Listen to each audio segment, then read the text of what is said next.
We've all been there, in the middle of an important task when suddenly our internet connection drops out. It's frustrating, isn't it?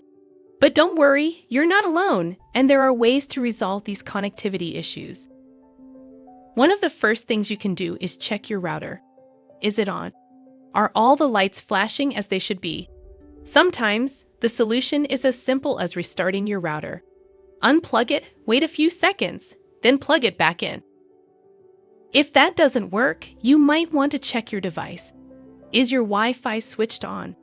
Are you connected to the right network? A quick check of your settings can often solve the problem. Still having trouble?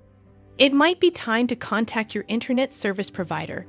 They can often run remote tests to identify any issues and guide you through any necessary steps to get back online.